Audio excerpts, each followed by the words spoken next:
त्या अगोदर 22 आणि 23 तारखेला म्हणजे पुढचा सोमवार, येणारा सोमवार म्हणजे हा सोडून पुढचा सोमवार आणि मंगळवार 2 दिवस चर्चमध्ये पर्सनल इव्हँजलिझम आणि चर्च प्लॅन्टिंग या शीर्षकाखाली सेमिनार या ठिकाणी होत आहे. लिमिटेड लोक या असणाऱ्या सेमिनारसाठी आपण घेणार आहोत. 40 लोकांचं हे सेमिनार आहे. ज्यांना असं वाटतं की आम्ही हे सेमिनार करावं देवाच्या राज्यामध्ये चर्च प्लॅन्टिंगसाठी आणि पर्सनल इव्हँजलिझमसाठी किंवा वैयक्तिक सुवार्ता प्रसारासाठी आम्ही आमचं जीवनामध्ये काहीतरी काम करावं, त्यासाठी आम्ही देवाकडं कृपा मागणार आहोत आणि जे शिकणार आहोत ते सगळं पवित्र शास्त्रा आधारित आहे. उदाहरणार्थ लूका शुभवर्तमानामधील येशू ख्रिस्त ज्यावेळेस शिष्यांना पाठवतो, तुम्ही एका गावात जा, त्या गावात गेल्यानंतर एक तुम्ही घर शोधा किंवा एक व्यक्ती शोधा की ज्याला शांतीचा पुत्र म्हटलेला आहे, त्या व्यक्तीसंगती सेवेला सुरुवात करा. सेवेला सुरुवात केल्यानंतर त्या व्यक्तीसंगती तिच्या संगतीस तुम्ही चिटकून राहा आणि त्या व्यक्तीच्याद्वारे इतरांपर्यंत सुवार्ता प्रसाराचं काम होईल. आणि ज्यावेळेस तुम्ही ते करता त्यावेळेस हा बिब्लिकल पॅटर्न आहे, एक माणूस शोधणं किंवा शांतीचं घर शोधणं आणि शांतीच्या घरापासून त्या गावापर्यंत पोहोचणं. दुसरी गोष्ट आहे की ज्या वेळेस तुम्ही एखाद्या गावात जाता आणि तुमचा कोणी स्वीकार करत नाही त्यावेळेस तो आपल्या पायाची धूळ झटक आणि त्या ठिकाणाहून निघून जा, म्हणजे ती धूळ न्यायाच्या दिवशी त्या गावासाठी आणि शहरासाठी आणि त्या कुटुंबासाठी ती साक्ष म्हणून त्या दिवशी उभा राहील. पवित्र शास्त्रात आधारित असणारे चर्च प्लॅन्टिंग आणि पर्सनल इव्हँजलिझम याविषयीची जी तत्व किंवा पॅटर्न पवित्र शास्त्रामध्ये आहे त्याविषयी आपण शिक्षण घेणार आहोत.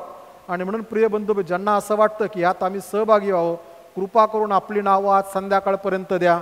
जर आपल्या चर्चमधून नावं गोळा झाली नाहीत तर मग इतरांना देखील त्या पद्धतीने सांगता येईल. मुळात हे सेमिनार आपण आपल्या चर्चसाठी करत आहोत. इतरांसाठी करत असताना दुसरं सेमिनार पुढच्या येणाऱ्या दिवसामध्ये इंदापूर तालुक्यामध्ये होणार आहे, त्यावेळेस इतर चर्चेस त्या ठिकाणी सहभागी होऊ शकतात. आपण आपल्या चर्चसाठी करत आहोत, ही वेळ आहे, आपण एकत्र येऊयात, देवाकडं कृपा मागूयात. त्याचप्रमाणे सूचनेमध्ये बऱ्याच सूचना आपल्याकडे वेगवेगळ्या प्रकारचे कॅम्प्स आहेत, त्या कॅम्पसाठी प्रार्थना करा. देवाला म्हणा, देवा ह्या कॅम्पमध्ये येणाऱ्या प्रत्येक व्यक्तीला तो आशीर्वाद दे, जीवनात बदल घडू देत, वेगवेगळी कृपा त्यांना प्राप्त व्हावी म्हणून प्रार्थना करूया. ज्या ठिकाणी आपण सहभागी होऊ शकतो त्या ठिकाणी आम्ही सहभागी होणं गरजेचं आहे. देवाच्या वचनाकडे लक्ष लावूया. 2 शास्त्रपाठ वाचलेला आहेत. दानिएलचं पुस्तक 3 अध्याय 13 ते 23 वचन. तरुण माणसाने तरुण लोकांचा शास्त्रपाठ वाचला, आनंद वाटतो, हे की नाही. दुसरा शास्त्रपाठ आहे मत्ती शुभवर्तमानाचा 6वा अध्याय 19 ते 24 ही वचनं आहेत. आणि आजच्या असणाऱ्या संदेशाचं शीर्षक आहे माझी संपत्ती मी कोठे साठवत आहे. माझी संपत्ती मी कोठे साठवत आहे. कोरोनाचा काळ संपल्यानंतर फिलिपाईन्स देशामध्ये एक मनुष्य होता आणि ह्या मनुष्याला त्याचा रोजचा व्यवहार होता, त्याचं पॅसेंजर घेऊन जायचे आणि घेऊन यायचे. कोरोनाच्या साधारणतः त्या 1.5-2 वर्षामध्ये ह्या माणसाला कुठलंही उत्पन्न चांगलं मिळालं नाही. होतं ते सगळं त्याचं पुंजी जी त्यांनी जमा केलेली ती सगळी संपली. आणि जसा कोरोना संपत आला तसं त्याने ठरवलं की मी आता खूप काम करेन, पुष्कळ काम करेन आणि ह्या पुष्कळ कामासाठी मला मग पुष्कळ फेऱ्या माझ्या शहरापासून ते मनिलापर्यंत मला माराव्या लागतील. आणि त्या पद्धतीने त्याने कामाला सुरुवात केली. आणि कामाच्या पहिल्याच दिवशी तो आला आणि आल्यानंतर त्याने विचार केला, नेहमी जर पूर्वी मी 3 फेरी मारायचो तर आता 6 फेरी मारणं मला गरजेचं आहे, म्हणजे माझ्याकडे उत्पन्न येईल आणि मग माझी असणारी आर्थिक परिस्थिती एकदा सुधारली की मग नीट होईल, मग मला त्याची काही एवढी चिंता करण्याची गरज वाटणार नाही.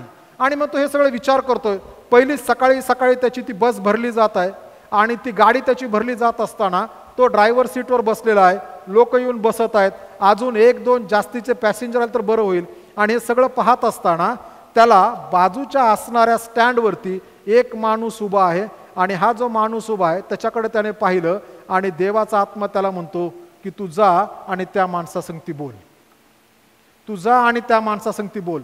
ह्या असणाऱ्या मूळ त्या ड्रायव्हरच्या मनामध्ये किंवा त्याच्या मनात हे चालू आहे, अरे मला 3च्या ऐवजी 6 फेऱ्या करायच्या आहेत, मी जर ह्याच्या संगती बोलायला गेलो तर मला वेळ होईल, माझ्या गाडीत बसलेले लोक दुसऱ्या गाडीत जातील, मग कसं होईल. आणि हे सगळे विचार त्याच्या मनात चालत असताना देवाच्या आत्म्याने त्याला सांगितलं, तू जा आणि ह्या स्टँडवरती थांबलेल्या माणसासंगती जाऊन बोल, कारण की त्याला तुला त्याच्या संगती बोलणं गरजेचं आहे आणि तू त्याच्या संगती बोलला तर त्या माणसाच्या जीवनात काहीतरी गोष्टी घडणार आहेत, तू जाऊन बोल. ह्याची इच्छा नसताना हा आपल्या ड्रायव्हर सीटवरून खाली उतरला आणि त्या माणसाकडे त्याने प्रस्थान केलं. उरलेली असणारी गोष्ट कन्क्लुजनमध्ये ज्यावेळेस समारोपाला येईल त्यावेळेस त्या ठिकाणी सांगतो, कारण की हा निघाला होता पैसे कमवण्यासाठी. मग पैसे कमवत असताना ह्याच्याकडे ह्याचा पॅटर्न होता, 3च्या ऐवजी 6 फेऱ्या करायच्या. मध्ये देव म्हणतो पहिल्याच फेरीला सुरुवात झाली कामाला त्या दिवशी, थांब हे दुसरं काम कर. आणि ते काम केल्यानंतर देवाने ते त्याला काय दिलं हे कन्क्लुजनमध्ये पाहूयात. प्रिय बंधू आणि भगिनींनो, जशी जगाची निर्मिती झाली त्याच्यानंतर मनुष्याचं पतन झालं. मनुष्याचं पतन झाल्यानंतर जसं माणसाला समजू लागलं तसं मनुष्य वेगवेगळ्या प्रकारे आपल्यासाठी संपत्ती साठवू लागला. संपत्ती साठवण्याची सुरुवात जवळजवळ मनुष्याचं पतन झालं तेव्हापासूनच सुरू झाली. परंतु संपत्ती वेगवेगळ्या काळामध्ये वेगवेगळ्या प्रकारची संपत्ती देव त्याच्याकडे निर्देश करतो. पूर्वी जी संपत्ती आहे, ज्या संपत्तीला लेकरं, ज्यांच्या घरामध्ये पुष्कळ लेकरं आहेत, पुष्कळ लेकरं म्हणजे संपत्ती आहे, की ज्याच्याविषयी शलोमोन राजा स्तोत्र संहिता 127 मध्ये म्हणतो, मूल हे परमेश्वरापासून प्राप्त झालेलं धन आहे. मग ते मुलगा असो की मुलगी असो, फक्त मुलगा नाही, मुलगा असो की मुलगी असो, दोन्हीही हे परमेश्वरापासून प्राप्त झालेलं धन आहे. आणि त्यामुळं त्या काळामध्ये देव, घरामध्ये जन्माला येणारी बाळं हे देवापासून असणारं धन आहे, याविषयी शास्त्र सांगतं. आता ही वेगळी गोष्ट, सध्या लोक बरंच प्लॅनिंग करतात, त्यांना असं वाटतं आमच्या प्लॅनिंगवर चालतं की आमच्या घरामध्ये देवाचं धन कधी यावं. देव ठरवतो त्यावेळेस बाळं जन्माला येतात. हे त्रिकालाबाधी आणि पवित्र शास्त्रा आधारित सत्य आहे. माणसाच्या जीवनावरती आणि विचारावरती आणि प्लॅनिंगवरती जगामध्ये बाळं जन्माला येत नाहीत. हे सत्य देवापासून आलेलं आहे. त्यानंतर मनुष्य काही गोष्टींकडे ओढ होऊ लागली की माणसाला मग काही गोष्टींचा शोध लागला. सोनं, वेगवेगळे असणारे जड जवाहर, त्याच्यानंतर असणारे मोती, माणिक, वेगवेगळे प्रेशियस स्टोन, आणि माणसाला असं वाटत राहिलं की ही संपत्ती आहे. आणि मग त्या संपत्तीकडे मनुष्य पाहू लागला. त्यानंतर माणसाला असं लागलं, जर एखाद्या माणसाकडे पुष्कळ, योबाच्या पुस्तकात आल्यानंतर योबाची संपत्ती सांगितली, त्याच्याकडे एवढे उंट, एवढे गाढवं, एवढं हे, एवढं ते, त्याच्यानंतर त्याच्याकडे एवढे नौकर चाकर, त्यावेळेस सजीव असणारे प्राणी हे म्हणजे संपत्ती होती. त्याला लागूनच मग जमीन जुमला ही संपत्ती झाली. काल परत संपत्तीची परिव्याख्या बदलली आणि ही परिव्याख्या बदलल्यानंतर मग ती सोनं, चांदी, मौल्यवान वस्तू याच्याकडे ती परिवर्तित झाली. कळत न कळत मनुष्य ह्या संपत्तीकडे तो गुरफटला जाऊ लागला आणि जगामध्ये मनुष्य संपत्तीच्या मागे लागू लागला. संपत्ती कमवत असताना माणसाकडे 2 गोष्टी घडू लागल्या, तो नीतिमत्तेने अनीतीने, नीतीच्या गोष्टीने आणि अनीतिमत्तेने, दोन्हीच्या द्वारे तो संपत्ती मिळवण्याचा प्रयत्न करू लागला. आणि पवित्र शास्त्र सांगतं देव धनसंपदा देतो आणि त्या संगती दुःख देत नाही. ज्या वेळेस देवाने दिलेली धनसंपदा आहे, ह्या धनसंपदे संगती आम्हाला दुःख नाही, कारण की ती देवाने आम्हाला दिलेली आहे.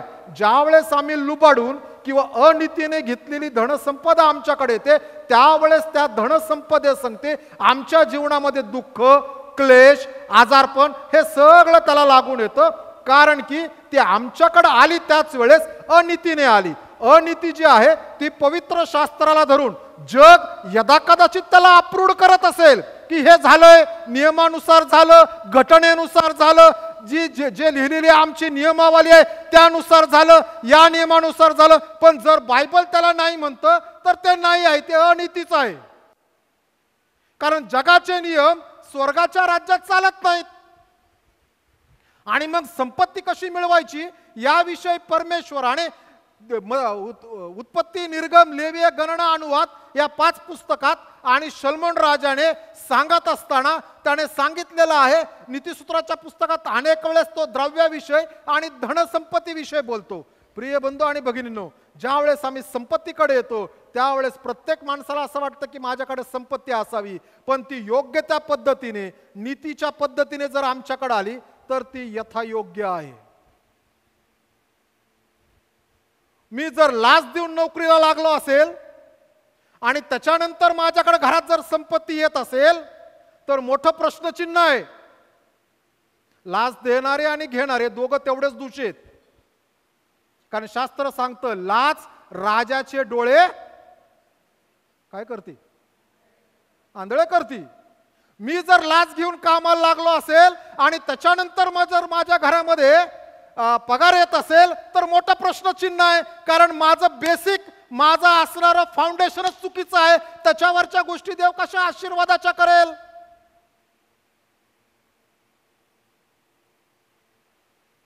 म्हणून नीतिसूत्राच्या पुस्तकामध्ये याच्या 13व्या अध्यायामध्ये शल्मोन राजा लिहित असताना लिहितोय, गरीबाचे नांगरलेले शेत, 13वा अध्याय 23वा वचन, गरीबाचे नांगरलेले शेत विपुल अन्न देते, तरी अन्यायामुळे कित्येकांचा नाशही होतो. गरीबाने आपलं शेत नांगरलं ना की देव त्याच्यामध्ये विपुल त्याच्या कुटुंबाला पुरेल, अजून 2-4 जणांना देता येईल एवढं अन्नधान्य ते देतो.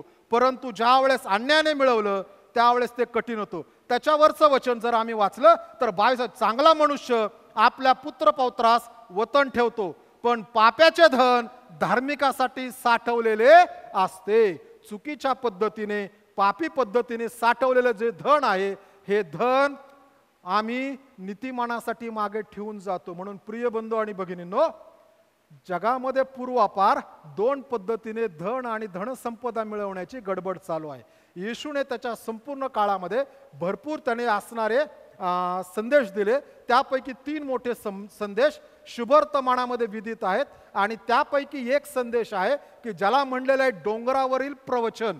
आणि ह्या डोंगरावरील प्रवचनामध्ये येशूने वेगवेगळ्या असणाऱ्या विषयांवरती येशूने त्यावेळेस जमलेल्या लोकसमुदायाला देवाची इच्छा या विषयावर काय आहे ती येशूने त्यावेळेस त्यांना ती विदित केलेली आहे. त्यामध्ये पुष्कळ विषय आहेत. मत्तई शुभवर्तमान 5वा अध्याय, 6वा अध्याय, 7वा अध्याय हे डोंगरावरील प्रवचन आहे. येशू लोकांना सांगत गेला. आम्ही वाचत असताना आम्हाला असं वाटतं की सलग एकामेक सांगितले, तसं घडलं नाही. येशू प्रत्येक वेळेस सांगत असताना त्या भागात वेगवेगळ्या ठिकाणी आहे आणि येशू ते बोलत होता आणि लोक त्याचं ऐकत होते. प्रिय बंधू भगिनींनो, ह्या डोंगरावरील प्रवचनाच्या द्वारे आतापर्यंत जगामध्ये अनेकांच्या जीवनामध्ये पुष्कळ काम झालेलं आहे. अनेकांची जीवनं बदललेली आहेत. अनेकांच्या जीवनाला योग्य तो मार्ग भेटलेला आहे. कारण की देवाचा एकुलता एक पुत्र प्रभू येशू ख्रिस्त याने देवाचं ज्ञान डोंगरावरील प्रवचनामध्ये त्याने विधिलिखित करून ठेवलेलं आहे. आणि त्याशिवाय मनुष्याच्या जीवनाला दुसरा कोणताही अर्थ त्या असणाऱ्या टॉपिकला लावता येणार नाही. कारण की ज्या येशूसाठी पृथ्वी बनवण्यात आली किंवा ज्याच्यासाठी जग निर्माण करण्यात आलं त्याने जगामध्ये राहणाऱ्या लोकांना त्या विषयावर त्यांनी कसं जीवन जगावं याविषयीचं ज्ञान आणि संदेश त्याने देऊन ठेवलेला आहे. आणि येशूचा डोंगरावरील असणारे प्रवचन अनेकांच्या जीवनासाठी हे आजही लाभदायक ठरतं. आपल्या देशाचे राष्ट्रपिता महात्मा गांधी यांनी ज्या वेळेस मत्तई शुभवर्तमान आणि त्याच्या असणाऱ्या 5, 6, 7 हे डोंगरावरील प्रवचन वाचलं त्यावेळेस त्यांची वृत्ती बदलली. आणि ज्याला आज आम्ही गांधीगिरी म्हणतो त्या गांधीगिरीची असणारी तत्व महात्मा गांधींना ही डोंगरावरील प्रवचन जे येशूने सांगितलं त्याच्यातून आहे. म्हणून महात्मा गांधी म्हणतात एका गालावर मारलं तर दुसरा गाल पुढं कर. कुठं लिहिलंय? बायबलमध्ये. महात्मा गांधी 150-200 वर्षापूर्वीचे, प्रभू येशू ख्रिस्त 2000 वर्षापूर्वी प्रभू येशूने हा संदेश दिला जो जुना माणूस त्याचं ओरिजिनल आहे. त्यानंतर येशूने सांगताना सांगितलं अहिंसा करा आणि अहिंसा आली आणि महात्मा गांधी ते शिकले. काल संध्याकाळी चर्चमध्ये लुकृ शुभवर्तमानाची परीक्षा झाली. काही जण भिवून आले नाही, पेपर अवघड असतोय. काल गुगली टाकली आणि काल 4-4 उत्तरं दिली आणि सगळ्यांनी अर्ध्या तासात पेपर संपवला आणि सगळे म्हणले असंच करा. देवाचं वचन आमच्या जीवनामध्ये येशूने जे सांगितलं त्याचा अर्थ आहे तोच आहे, त्याला आम्हाला बदलता येत नाही. आणि येशू अनेक मुद्दे ह्याच्यामध्ये हाताळतो आणि त्यापैकी एक मुद्दा येशूने हाताळलेला आहे संपत्ती. खरीखुरी संपत्ती बायबल सोसायटीने शीर्षक दिलेलं आहे. माझं शीर्षक आजच्या संदेशासाठी आहे माझी संपत्ती मी कोठे साठवत आहे. येशूने 2 ठिकाणं सांगितलेली आहेत.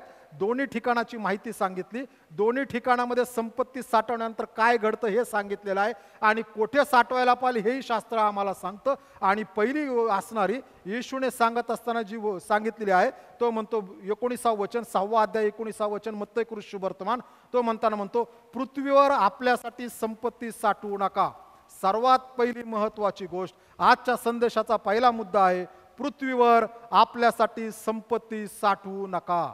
प्रिय बंधू आणि भगिनींनो, येशूने आम्हाला स्पष्टपणे सांगितलेलं आहे, पृथ्वीवर आमच्यासाठी संपत्ती साठवू नका. मग का साठवू नका हे आम्हाला माहीत असायला हवं. कारण की आमचं आयुष्य 70 वर्ष, शक्ती असल्यास फार तर 80 वर्ष, हे वचन आमच्या सर्वांना फार आवडतं. परंतु उत्पत्तीच्या पुस्तकामध्ये सर्व समर्थ देव लिहिताना असं म्हणतो, मनुष्य आता वाईट झालेला आहे आणि म्हणून मनुष्याचं आयुष्य मी कमी करून त्याला 120 वर्षाचं आयुष्य देतो. मग 70 आणि 80 वर्ष मोशे का लिहितो?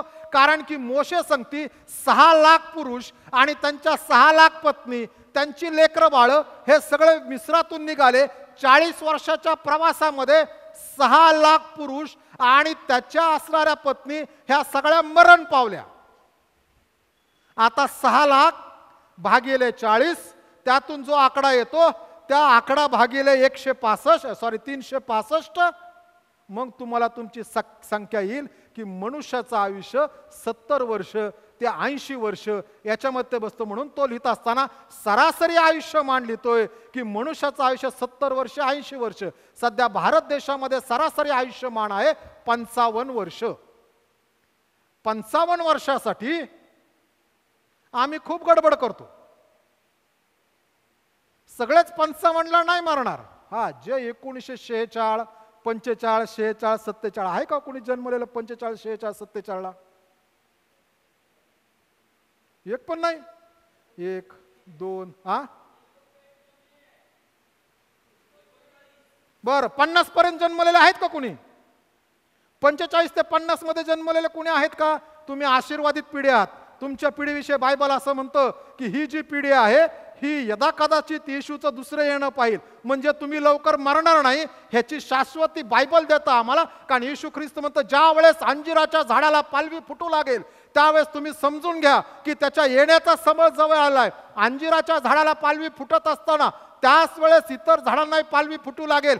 10 मे 1946ला इस्रायलचं असणारं स्वातंत्र्य झालं. अंजिराच्या झाडाला पालवी फुटू लागली. 45 पासून 50 पर्यंत ज्यांनी ही पालवी फुटताना पाहिली ही पिढी आशीर्वादाची आहे. तुम्हाला येशूच्या दुसऱ्या येण्यापर्यंत तुम्हाला खात्री आहे यदा कदाचित आम्ही लवकर मरू आणि त्या असणाऱ्या TC कॉलेजच्या मागच्या असणाऱ्या कब्रस्तानामध्ये जाऊन आमची हाडं होतील. परंतु येशू येतोय तोपर्यंत तुम्ही जिवंत राहाल आणि तुम्ही असे जिवंत वर घेतले जाल. प्रिय बंधू आणि भगिनींनो, ज्या मनुष्याचं आयुष्य 70 आणि 80 वर्ष असलं तरी काही लोकांना देव आणि स्पेशल कॅटेगरीमध्ये टाकलेलं आहे आणि देव त्यांना तसाच आशीर्वाद देतो की जे 45 पासून 50 पर्यंत जन्मलेले आहेत. बघा, जगामध्ये सध्या जर पाहिले ह्या काळात जन्मलेले लोक कमी मरत आहेत.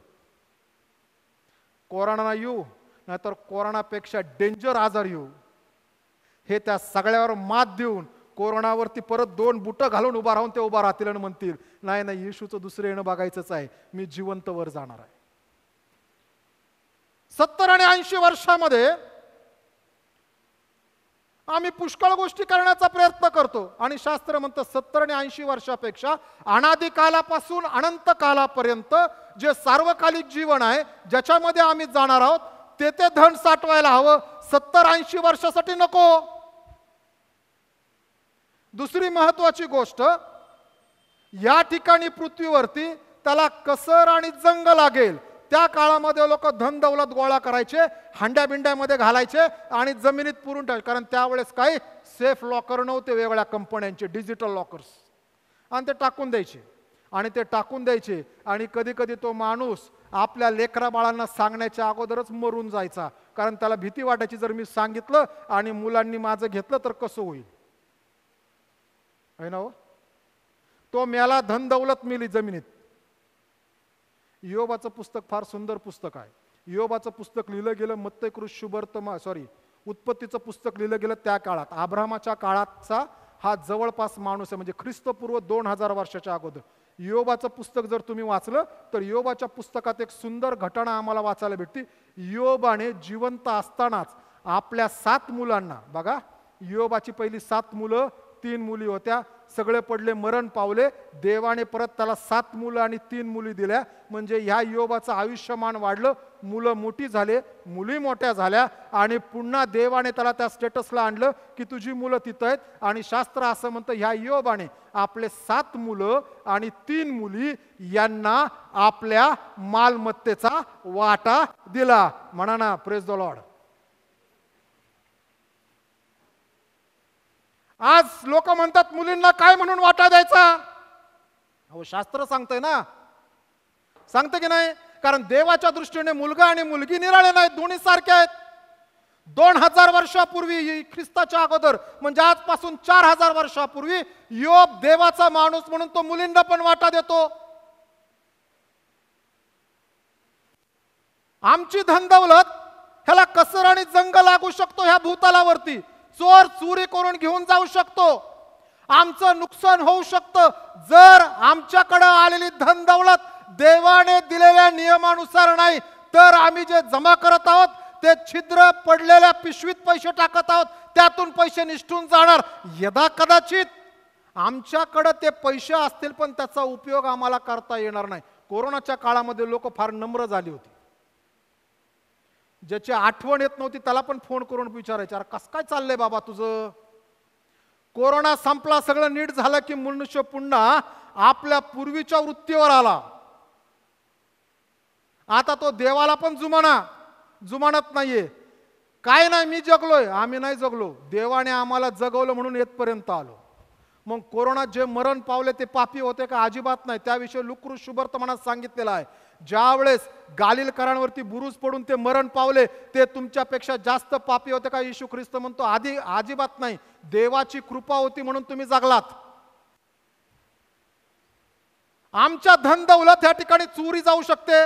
आम्हाला उपयोग, काही लोक आहेत पुष्कळ धनदौलत आहे पण त्यांचा कधीच त्याला उपयोग घेता येत नाही. जगामध्ये एक माणूस होता, कार्ल मार्क्स, कम्युनिस्ट मतप्रणालीचा संस्थापक. तो म्हणाला होता की मी ह्या भूतलावरती स्वर्ग निर्माण करेन. मी ह्या भूतलावर स्वर्ग निर्माण करेल. आणि त्याला हे वाक्य भेटलं प्रेषितांच्या कृत्यात. त्यावेळेस सर्वांचं सर्व काही सामायिक होतं आणि म्हणून त्याने त्या पद्धतीने कम्युनिझम त्या वचनावरती त्याने सगळं आधारित केलं. फक्त त्याचा पॅटर्न वेगळा आहे. आणि असा हा असणारा कार्ल मार्क्स ह्याला काय भूतलावरती मार्ग स्वर्ग निर्माण करता आला नाही. सगळं काही सामायिक होतं. या ठिकाणी आम्ही पैसे साठवू आणि त्यानंतर आम्ही दुसऱ्याला ते देऊन जाऊ. आजही आपल्या देशात कुठेतरी खोदकाम झाले की मोठे मोठे हंडे लागतात. पृथ्वीवरची संपत्ती ही तात्पुरती आहे. पृथ्वीवरती आम्ही जे साठवत आहोत, जे स्वकेंद्रित आहे ते देवाला आवडत नाही.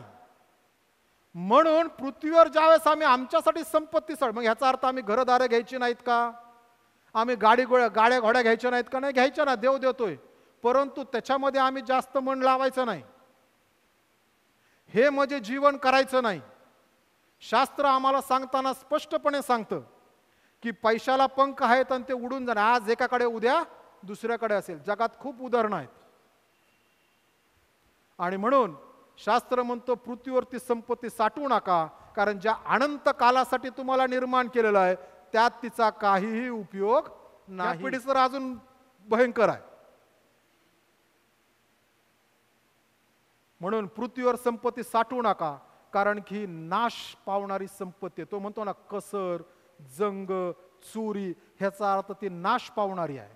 ती नाश पावणार म्हणजे पावणार. म्हणून देवाने ज्यावेळेस आम्हाला संपत्ती दिली ना त्याचा आम्ही उपभोग घ्यायला शिकायला पाहिजे. जी संपत्ती आम्ही कष्टाने मिळवतो ती आम्ही उपभोग घेण्यासाठी तयार केलेली आहे. नीतिसूत्राच्या पुस्तकात एक वचन आहे, ते फार सुंदर आहे. त्यात लिहिलेलं आहे, काही जण असे आहेत की ज्यांच्याकडे पुष्कळ धन दौलत आहेत तरी ते दाखवत नाहीत. काही जण असे आहेत की ज्यांच्याकडे काही नाही पण ते खूप दाखवण्याचा प्रयत्न करतात. आपल्या जगामध्ये एक उदाहरण आहे. धीरूभाई अंबानी नावाचे एक मनुष्य ह्या भारत देशामध्ये होऊन गेले. त्या काळात त्यांनी फार कष्टाने त्यांची कंपनी उभा केली आणि त्यांच्याकडे त्यावेळेस पुष्कळ पैसे होते. पण त्यांनी कधी त्यांच्या जीवनामध्ये फार महागड्या गाड्या आणि महागडे घर घेतले नाहीत. ते सर्वसाधारण लोकांसंग, कारण त्यावेळेस माणसाची इच्छा अशी होती की आपल्याकडे काय ते लोकांना दाखवायचं नाही. आता जर आम्ही पाहिलं त्यांचा मुलगा मुकेश अंबानी ह्याचं मुंबईमध्ये ॲटलांटा नावाचं खूप मोठं घर आहे, स्वतःचा मॉल, स्वतःचा स्विमिंग पूल, गाड्या कितीतरी बसतील, प्रीमियम गाड्या दारात खूप आहे. कारण की आता माणसाची मनोवृत्ती बदलली आणि मनोवृत्ती ही आली, जर आमच्याकडं आहे तर आम्ही त्या पद्धतीने त्या स्टेटसमध्ये आम्ही राहिला आहे. देवाने जे आम्हाला स्टेटस दिलेलं आहे त्या स्टेटसमध्ये राहणं हे देवाचं गौरव आहे. जे आम्ही कष्टाने मिळवले, जे कष्टाने आले त्यात राहणं हे देवाचं गौरव आहे. आणि म्हणून ह्या भूतलावरती जी संपत्ती आहे त्याचा उपभोग घ्या, जी देवाने आम्हाला दिली, जी आमच्याकडे कष्टातून आली, जे आम्ही आमच्या स्वतःचं शेत नांगरून म्हणजे आमच्या स्वतःच्या असणाऱ्या कामाच्या ठिकाणी, व्यवसायाच्या ठिकाणी, आमच्या सेवेच्या ठिकाणी कष्ट करून जे आमच्याकडे आलेलं आहे ते आमचं आहे. कारण की मोठ साठवलेलं द्रव्य हे शेवटपर्यंत टिकतं, असं नीतिसूत्राच्या पुस्तकाच्या 13व्या अध्यायात लिहिलेलं आहे. म्हणून भूतलावरती सगळं लक्ष पैशाकडे लावू नका. मी मागे एकदा एका प्रश्न विचारला एका सेमिनारमध्ये, जगामध्ये सर्वात जास्त गप्पा काय होतात, कशाविषयी मनुष्य घरात सगळ्यात जास्त बोलतो? पैशाविषयी. आज किती खर्च झाला, पगार आला की नाही, पेन्शन आली की नाही, आली तर इन्क्रिमेंट भेटलं की नाही, सरकारच्या केंद्र सरकारला भेटलं, आम्हाला का नाही भेटलं, पैसे आले, किती खर्च झाले, घरामध्ये एखादी वस्तू फुटली तर पटकन तोंडातून निघतं, ही 3,000ची होती. सगळ्यात जास्त मनुष्य घरामध्ये पैशाविषयी बोलतो. आमचं लक्ष आम्ही डायव्हर्ट केलं, जीवनापेक्षा जेवणाकडे आलो. जेवण नाशवंत आहे आणि जीवन सार्वकालिक आहे. म्हणून येशू म्हणतो की तुम्ही पृथ्वीवर आपल्यासाठी संपत्ती साठवू नका, कारण ते कसर व गंज लागून ते नाश पावतात. योहानाचे पहिले पत्र याचा 2रा अध्याय, त्या ठिकाणी भूतलावर काय आहे याविषयी लिहित असताना लिहिलेलं आहे. योहानाचे पहिले पत्र याचा 2रा अध्याय, आणि त्या ठिकाणी संत योहान त्यावेळेसच्या मंडळी लिहिताना असं म्हणतो, जग आणि जगातल्या गोष्टीवर प्रीती करू नका. जर कोणी जगावर प्रीती करीत असेल तर त्याच्या ठाई पित्याची प्रीती नाही. म्हणून आम्ही जगात संपत्ती साठवण्याच्या भानगडीत पडायचं नाही. जे दिलंय ते वापरायचं, पुत्र पौत्रांना ठेवता येईल, ओके. पुढं, कारण जगात जे सर्व आहे ते म्हणजे, आता जगात काय आहे, देहाची वासना, डोळ्याची वासना, संसाराविषयीची फुशारकी आहेत, ही पित्यापासून नाही तर जगापासून आहेत. ह्या गोष्टी जर आम्ही फुशारकी मारतो ना आमच्या संपत्तीविषयी, तर हे देवापासून नाही, हे जगापासून आहे. आणि जगाचा अधिपती सध्या कोण आहे? सैतान. आदामाने अधिकार दिले ना सैतानाच्या हातात सगळे, त्या दिवशी पाप करून. आता दुसऱ्या मुद्द्याकडे आपण येऊयात. दुसऱ्या मुद्द्याकडे येण्याच्या अगोदर एक शास्त्र पाठ आहे लुक शुभवर्तमानाच्या 12व्या अध्यायात 13 ते 21 वचनामध्ये, की ज्या ठिकाणी एक माणूस आहे, ज्या माणसाच्या शेतामध्ये पुष्कळ पीक आलं. पीक येत असताना मनुष्य काय करत नाही, नांगरणी करतो, लावतो, उभारणी करतो, सगळं करतो. पुष्कळ पीक आलं आणि मग ह्या माणसाने असं ठरवलं, हे पुष्कळ आलेलं पीक कोठारात साठवायला पाहिजे. आणि म्हणून त्याने जुनी कोठारं पाडली आणि नवीन कोठारं बांधली. नवीन कोठारं बांधल्यानंतर त्याने त्याच्यामध्ये सगळं धान्य जमा केलं आणि मग तो म्हणताना म्हणाला, हे जीवा, तुला पुष्कळ वर्ष पुरेल एवढं अन्न मी साठवून ठेवलेलं आहे, खा पी आणि मजेत राहा. खा पी मजेत राहा. आणि शास्त्र म्हणतं, अरे मूर्खा, आज रात्री जर तुला देवाज्ञा झाली तर हे सगळं कोणाचं होईल? जोपर्यंत आमच्या गरजेचं आहे, जोपर्यंत आमच्यासाठी आहे, तोपर्यंत ते आशीर्वादाचं आहे. आणि त्या असणाऱ्या आमच्या भांड्याच्या वर ज्यावेळेस येतं ना ते, त्यावेळेस ते समाजाच्या कारणी लागण्यासाठी आम्हाला दिलेलं आहे. पण जगाची रीत निराळी आहे. विल्यम बार्कले यांचं एक वाक्य, विल्यम बार्कले नावाचे देवाचे सेवक आहेत, त्यांनी नवीन करारावरती सुंदर कॉमेंट्री लिहिली. बरं, जवळ मला वाटतं 16 का 17 पुस्तकं त्याच्यामध्ये आहेत. प्रत्येक पुस्तकाला एक कॉमेंट्री किंवा दोन पुस्तकं आहेत. आणि विल्यम बार्कले त्यांच्या त्या पुस्तकात एक ठिकाणी म्हणतात, this world is full of thine and mine. हे जग जे आहे हे माझं आणि तुझं ह्याच्यात गुरफटलेलं आहे, त्या पलीकडे जगात दुसरं काही नाही. प्रिय बंधू आणि भगिनींनो, देव आम्हाला म्हणतो, पृथ्वीवरती आमच्या असणाऱ्या संपत्तीचा नाश होणं अटळ आहे. आणि म्हणून मग पृथ्वीवर साठवू नका, तर मग कोठे साठवा? येशूने सांगितलं, तर स्वर्गात आपल्यासाठी संपत्ती साठवा. स्वर्गात का संपत्ती साठवायची? कारण की स्वर्ग अनंतकालिक आहे, स्वर्ग कधी संपणार नाही. ज्या पृथ्वीवर आम्ही राहत आहोत ही पृथ्वी एक दिवस नाश पावणार आहे. ज्यावेळेस येशू ख्रिस्त पुन्हा न्याय करायला येईल त्यावेळेस पृथ्वी संपलेली असेल. परंतु स्वर्ग सार्वकालिक आहे. स्वर्गामध्ये संपत्ती यासाठी साठवायची कारण स्वर्गामध्ये साठवलेल्या संपत्तीमध्ये आमचा नाश आमचं नुकसान होत नाही, कारण की तिथं चोर येत नाही. बघा, स्वर्गामध्ये एक फार सुंदर गुपित आहे, जे माझं आहे ना ते माझं आहे, माझं दुसऱ्याला देता येत नाही.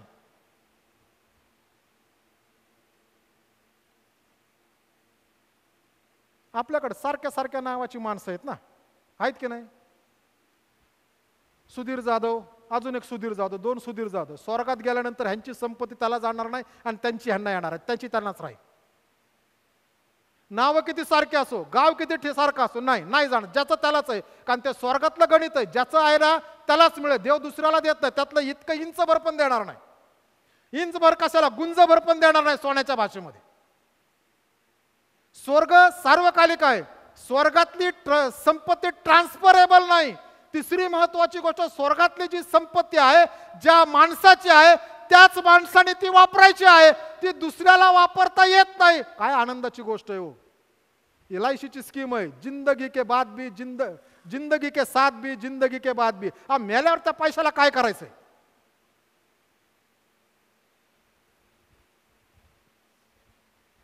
स्वर्गामध्ये माझंच आहे म्हणून एक स्वर्गातलं एक संपत्ती आहे. त्यास जर जो कोणी विजय मिळवतो त्याला एक खडा देण्यात येईल. त्या खड्यावर त्याचं नाव लिहिलेलं असेल. ज्याला खडा दिलेला आहे त्याच्याशिवाय दुसरा कोणीही ते नाव वाचू शकत नाही.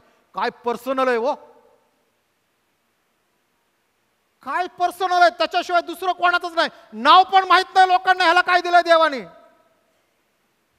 इतकं पर्सनल आहे. स्वर्गात जीवनाचा मुकुट आहे, स्वर्गात न कोमेजणारा हार आहे, स्वर्गात पुष्कळ संपत्ती आहे. पण ही संपत्ती मग मिळवायची कशी, हा मोठा प्रश्न आहे. कारण आम्ही भूतलावर राहत आहोत आणि भूतलावर राहत असतानाच आम्ही स्वर्गामध्ये संपत्ती मिळवू शकतो. आणि त्यासाठी देवाने दिलेलं जे आमचं आयुष्य आहे त्या काळातच आम्ही स्वर्गामध्ये संपत्ती साठवण्याचा प्रयत्न आणि यत्न केला पाहिजे. संत पाऊल म्हणतो की तुमचं लक्ष वरील गोष्टी मिळवण्याकडे लावा. मग वरील गोष्टी मिळवण्याकडे जेव्हा लक्ष लागतं आम्ही पाहायला, पण मिळवायची कशी, मग त्यासाठी एक चांगली गोष्ट आहे. येशूने मत्तई शुभवर्तमानाच्या 6व्या अध्यायात सांगताना सांगितलेलं आहे, तुम्ही त्याचे नीतिमत्व आणि धार्मिकता मिळवण्याची खटपट करा, याबरोबर तुम्हाला याही सर्व गोष्टी मिळतील. येशू ख्रिस्त म्हणतो नीतिमत्व आणि धार्मिकता ज्या वेळेस आम्ही वैयक्तिक जीवनासाठी मिळवतो त्यासाठी आम्हाला स्वर्गात संपत्ती मिळेल. जर माझं तारण झालेलं आहे तर मला स्वर्गामध्ये देव प्रवेश देईल. जर तारण झालेलं नाही, पापाची क्षमा झालेली नाही, देवासंगती माझं नातं नाही, तर देव स्वर्गामध्ये आम्हाला घेणार नाही. आमच्या रूढी परंपरेमुळे देव घेणार नाही. आम्ही स्वर्गात संपत्ती साठवायला पाहिजे, पृथ्वीवरती नाही. कधी कधी मनुष्य पृथ्वीवर खूप संपत्ती साठवण्याचा प्रयत्न करतो. बघा ना तुम्ही, हा बघतो म्हणून असं करायचं, तो बघतो म्हणून तसं करायचं, तो बघतो म्हणून असं करायचं, ही रूढी आहे म्हणून असं करायचं. बाळ जन्माला लावला टीका, बाळ जन्माला ओवाळला त्याला, बाळ जन्माला लागला ठसका त्याला, लागलं गरम व्हायला की आजी घरातली काढतीस 2 मिरच्या काढल्या की ओवाळतीस त्याला. येणाऱ्या जाणाऱ्यांची, घरातल्यांची, बाहेरच्यांची. अरे घरात कोण असतं, त्याची आईच आहे ना. घेते की टाकली तिने आपली, उडाला ठसका, जेवढा मोठा ठसका तेवढा, जितकी चांगली मिरची तितका चांगला ठसका. आणि नजरेचं काय पडलंय त्याच्यामध्ये. आम्ही आमच्या मुलांसाठी प्रार्थना करत नाही म्हणून आमचा संशय आहे की आमच्या मुलांना नजर लागेल. नाही, लोक करतात म्हणून आम्ही करतो. काही लोक हातात गंडे दोरे बांधतात. इथं आता आम्ही पाळक लोक बोलू लागलो, इकडं दिसतोय म्हणून काही लोक आता इथं पायात घालू लागलेत, कारण ते दिसत नाही ना पॅन्टीमध्ये. काही लोक आपल्या हातामध्ये खडे घालू लागलेत. हा माझा राशीचा खडा आहे.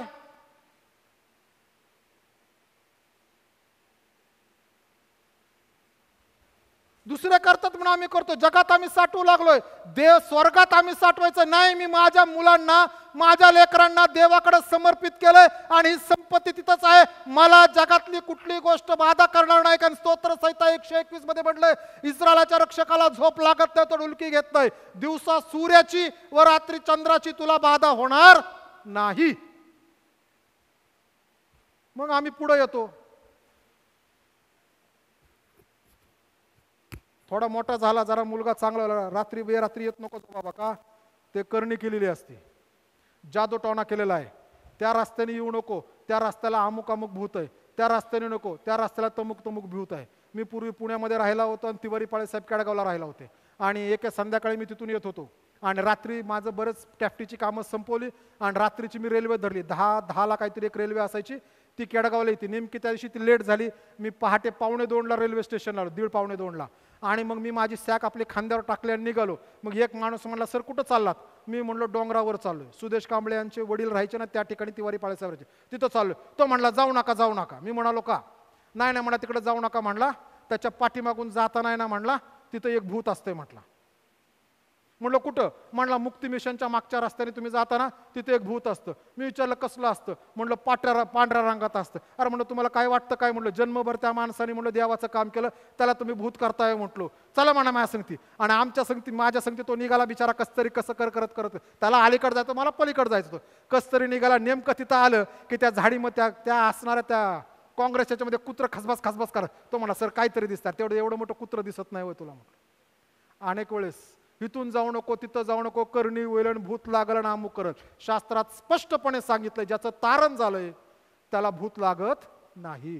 ज्याचं तारण झालंय त्याच्यावर करणी होत नाही. ज्याचं तारण झालंय त्याच्यावर चेटूक चालत नाही. आणि जर आमच्यावर हे सगळं होतं तर ह्याचा अर्थ आम्ही छाती ठोकपणे सांगतो माझं तारण झालं नाही. आम्हाला जर नजर लागते तर माझं तारण झालं नाही.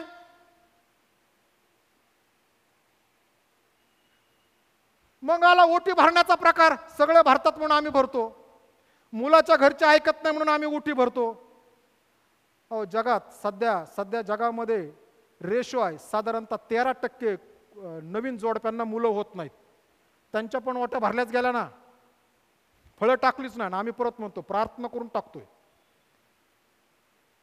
आणि मग एक वचन सांगितलं पाळक साहेब, बायबलमध्ये लिहिलं ना, प्रार्थना केल्याने सगळं शुद्ध होतं. तिथं काय लिहिलं माहिती आहे का? खाण्याविषयी. कुठल्या खाण्याविषयी? जे नियमशास्त्रात सांगितलंय, देवाने खायला लावलंय त्या खाण्याविषयी ते आहे. सगळं प्रार्थनेने शुद्ध होत नाही. जे चुकीचं आहे ते चुकीचं आहे. मग ओटी भरली जाते. मग ओटी भरली की नंतर मग आला चुडा. आला ना? किती चुड्यात बांगड्या? हा इकडे माहित असेल, इथं नाही, पोरांना काय माहिती आहे. चुड्यात किती बांगड्या? एक बांगडी वडिलाची, एक बांगडी भावाची, एक बांगडी आईची, एक बांगडी बहिणीची. मग जसे असेल ते नेहमी विषम आहेत. सम बांगड्या घालत नाहीत, हिरव्याच घालतात, रंगाच्या का घालत नाही, सगळं माहिती आहे मला. मग ते झालं, बांगड्या भरून झाल्या की थोड्या वेळाने यायचं एक परात आता पूर्वी पितळेचीच असायची, आता कसली पण चालती. ती परात, त्याच्यामध्ये टाकला पिवळा पदार्थ, हळद टाकली, केलं. अहो त्या हळदीविषयी काय लिहिलं माहिती आहे का? हळदीविषयी लिहिलेलं आहे, यासाठी लग्नात हळद लावायची कारण की ती लावल्यानंतर तुम्हाला स्वर्ग प्राप्त होईल. आमच्या ह्याचा अर्थ आम्ही हे म्हणतो, आमचा येशू जो वधस्तंभावर मरण पावला त्याला पुरण्यात आलं, तिसऱ्या दिवशी पुनरुत्थित झाला, ज्याच्या मरणाने आणि पुनरुत्थित होण्याच्या द्वारे मनुष्याचं तारण सिद्ध झालं. त्या येशूच्या असणाऱ्या अलौकिक घटनेवरती आमचा विश्वास नाही. आमचा विश्वास कशावर आहे? आमच्या लेकरांना जे आम्ही हळद लावतो ना त्याद्वारे ते स्वर्गात जातील. एकदा ते शारून तूच वाचलं होतं ना रे. आम्ही कुठं घेऊन चाललोय? आमची संपत्ती आम्ही स्वर्गात साठवायला पाहिजे. आमच्या मुलांना हळद नाही लावली तरी आमच्या मुलांना देव शुद्धच ठेवेल, कारण की त्यांचं तारण झालेलं असेल तर. आम्ही दुसऱ्यांच्या लग्नात हळद लावली म्हणून आमच्या लग्नात लावत नाही. आज कुणाला विषयी मी नेहमी सांगतो, त्यांनी सांगितलं माझ्या लग्नात हळद लावायची नाही लावली त्यांनी बिचाऱ्याने. चांगली गोष्ट आहे. तरी देवाने त्याला 2 मुलं दिले, चांगली बायको दिली, चांगला व्यवसाय दिलाय, आशीर्वाद दिलाय. मी माझ्या लग्नात लावली नाही म्हणून माझं काय वाटोळं झालं का? नाही झालं. माझ्या बायकोची ओटी भरायची नाही म्हणून सांगितलं देवाने. 1 नाही 2 नाही 3 मुलं दिली, तर चांगली दिलीत. आम्ही कुठं चाललोय? स्वर्गात संपत्ती साठवा, जगाकडे बघून साठवू नका. आमच्या मुलांच्या तारणावरती प्रश्नचिन्ह उभा करू नका. देव विचारेल, बहिणींना विशेष करून, कारण हे सगळे जे उपक्रम आहेत आमच्या भागातले नाहीत, तुमच्या भागातले आहेत. मी त्या साराच्या लग्नाला गेलो होतो ह्याला, पॉंडिचेरीला मी गेलो होतो. त्या पॉंडिचेरीला गेल्यानंतर मी 2-3 दिवस होतो. त्यांच्याकडे ते हळद लावत नाहीत. मग पहिल्या दिवशी महिला मंडळ आलं. महिला मंडळाला आल्यानंतर महिला मंडळ बसलं. महिला मंडळाने खूप देवाची गाणी गायली. कमीत कमी 7-8 गाणी गायली. एक शास्त्रपाठ वाचला. मुलाच्या घरी वेगळं, मुलीच्या घरी वेगळं शास्त्रपाठ वाचला, प्रार्थना केली. आणि मग ती प्रत्येक स्त्री घरातून जात असताना, या सुशील जरा इथं समोर बरा, ती प्रत्येक स्त्री घरातून जर समजा ही सार आहे, ती प्रत्येक स्त्री डोक्यावर हात ठेवायची आणि आशीर्वाद द्यायची. त्या दिवशी घरामध्ये त्यांच्या जवळजवळ 22 ते 23 महिला आल्या होत्या. त्या 23 महिलांनी तिला आशीर्वाद दिला. हो, आम्ही येतो चोपडतोय, आपल्याला त्यापेक्षा विको टर्मरिक लावलेली बरी. मला काय कंपनी त्यासाठी पैसे देत नाही.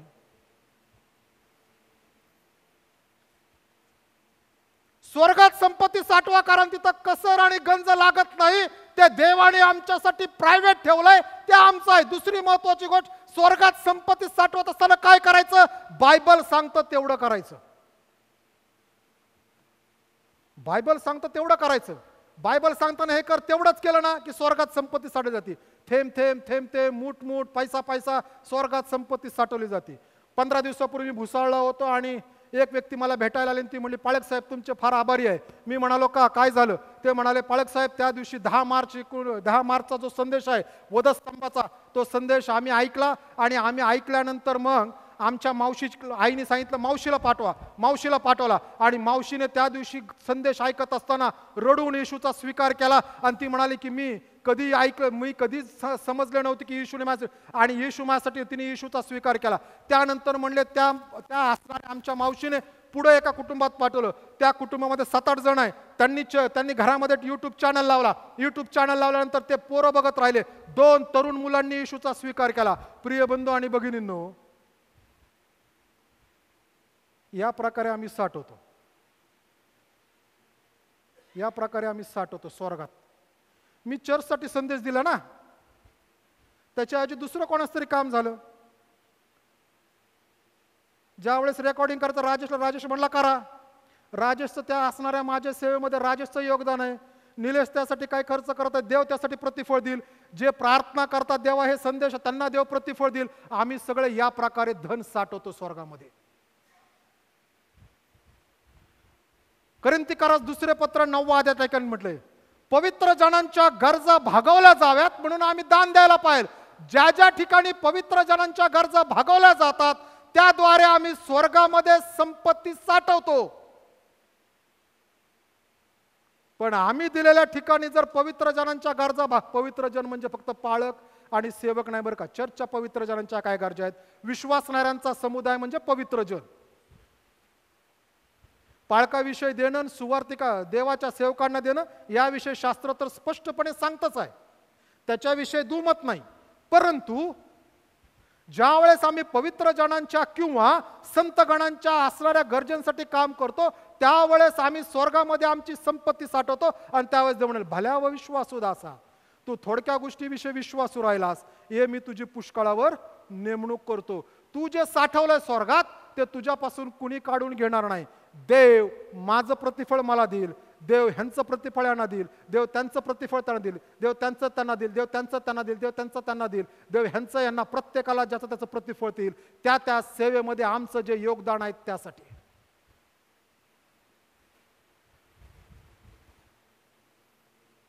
परमेश्वर म्हणतो ना, येशू ख्रिस्त म्हणाला, ज्यावेळेस एक मनुष्य स्वर्गात तारला जातो, पृथ्वीवर तारला जातो, त्यावेळेस देवदूतांना स्वर्गात आनंद होतो. वधस्तंभाच्या संदेशातून 3 लोकांचं आलं, खूप मिळवलं, 3 लोकांचं तारण झालं, खूप झालं. आणि देव त्यासाठी प्रतिफळ दिल्याशिवाय आपल्याला राहणार नाही. स्वर्गात संपत्ती साठवणे म्हणजे देवाच्या इच्छेप्रमाणे करणे. येशू ख्रिस्ताने प्रार्थना केली, माझी इच्छा नको तर तुझी इच्छा पूर्णतेस जाऊ. देवाच्या इच्छेप्रमाणे गोष्टी करणं, हे सगळं आम्ही करत असताना देवाच्या इच्छेप्रमाणे, त्यासाठी एकच पुस्तक आहे, ते आहे देवाचं वचन. बायबलमध्ये लिहिलंय देवाची इच्छा काय त्या पद्धतीने करणे. आणि म्हणून प्रिय बंधू भगिनींनो, आम्ही स्वर्गामध्ये साठवत असताना देवाची इच्छा पवित्र शास्त्र आधारित देवाचं गौरव, देवाचा सन्मान, यासाठी ज्यावेळेस आम्ही गोष्टी करतो त्यावेळेस आम्ही स्वर्गामध्ये संपत्ती साठवत असतो. एखाद्याच्या तारणासाठी, एखाद्याच्या उन्नतीसाठी, एखाद्याच्या शिष्यत्वासाठी ज्यावेळेस आमची सेवा केली जाते, मग प्रार्थनेपासून देण्यापर्यंत असेल, ज्यावेळेस ह्या गोष्टी घडतात त्यावेळेस त्यासाठी देव आमची संपत्ती स्वर्गामध्ये साठवू लागतो. आमचं तारण झाल्यानंतर आम्ही स्वर्गात जाणं हीच मोठी संपत्ती आहे आमच्यासाठी. पुढे 21 वचन, कारण जेथे तुझे धन आहे तेथे तुझे, जर आम्ही आमचं धन स्वर्गात साठवू लागलो ना, मग आम्हाला स्वर्गात कधी, म्हणजे संत पाऊल म्हणतो मला जगणे ख्रिस्त आणि मरणे हा लाभ आहे. मला जगायचंय कारण स्वर्गात मला अजून धन साठवायचंय, मला मरायचंय पण मेल्यानंतर तिथं मला ख्रिस्त मला जीवनाचा मुकुट घेऊन तयार आहे, इतर मुकुट तो मला देईल. आमची संपत्ती आम्ही स्वर्गात साठवतो का? शोधायला पाहिजे. वचन 6:24, कोणी 2 धान्याची चाकरी करू शकत नाही, कारण तो एकाचा द्वेष करील व दुसऱ्यावर प्रीती करील, अथवा एकाशी निष्ठेने वागेल व दुसऱ्याला तुच्छ मानेल. तुम्ही देवाची व धनाची चाकरी करू शकत नाही. ग्रीक शब्द जो आहे ना, ग्रीक शब्द देवासाठी देव आहे, परंतु धनासाठी जो शब्द वापरलेला आहे ती आहे संपत्तीची देवता. संपत्तीची देवता, धन देवता, जी धनासाठी मांडलेली आहे, की जी असणाऱ्या पवित्र शास्त्राच्या बाहेर जाऊन जगामध्ये वेगवेगळ्या ठिकाणी वेगवेगळ्या देव आणि देवता आहेत की जे धनासाठी मांडलेले आहेत. जसे की आपल्या देशामध्ये लक्ष्मी ही धनाची देवता आहे. महालक्ष्मी लक्ष्मीपेक्षा श्रेष्ठ आहे, ती एकच आहे मुंबईला बसली देवता. म्हणून मुंबई भारत देशाची 70% आर्थिक गरज भागवतं. शास्त्र म्हणतं तुम्ही देवाची म्हणजे जिवंत देवाची आणि धनाची एकदा चाकरी करू शकत नाही. आम्ही कुठली तरी एकच चाकरी करू शकतो, आणि जी चाकरी करू ती जर देवाची केली तर स्वर्गात आमच्यासाठी धन साठवलं जातं. आणि म्हणून प्रिय बंधू भगिनींनो, ना मला माहिती ना तुम्हाला माहिती की आमचं आयुष्य किती आहे. माझं 50 वर्ष संपलंय, अजून किती वर्ष जगेल माहीत नाही. भारताच्या असणाऱ्या समतोल आयुष्यमानाप्रमाणे जगलं तर 55 वर्ष म्हणजे माझी 5च राहिली. जे 55च्या पुढे गेले तुम्ही ग्रेसमध्ये जगत आहात. बायबलनुसार 70-80 वर्ष. MK मास्तर होते ना, MK मास्तर दरवर्षी त्यांच्या वाढदिवसा दिवशी गाणं प्रेमाची पाखरे ठरलेलं गाणं, आणि ते सांगायचे आज माझा 81 वाढदिवस आहे, देवाने मला 80च्या वर, म्हणजे त्यांनी पक्क धरलं होतं 70-80 वर्ष. 1 वर्ष देवाने मला बोनस दिलाय. मला माहित नाही आम्ही किती वर्ष जगणार आहोत, पण आमचं धन जर स्वर्गात असेल तर स्वर्गात त्या सगळ्या धनासंगती आम्ही फिरू. बघा, जसा धनवान माणूस पृथ्वीवर आहे ना तसा स्वर्गात आहे. पृथ्वीवरच्या धनवान माणसाचं घर सगळं चांगलं असतं ना हो, सगळ्या ऐश्वर्यामध्ये सगळ्या गोष्टी असतात, बरोबर ना.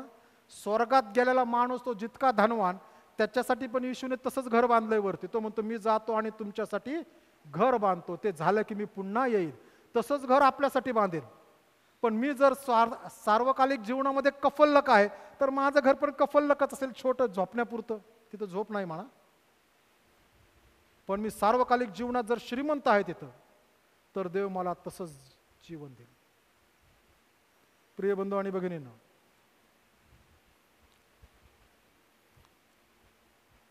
आम्ही आमचं धन कोठे साठवत आहोत?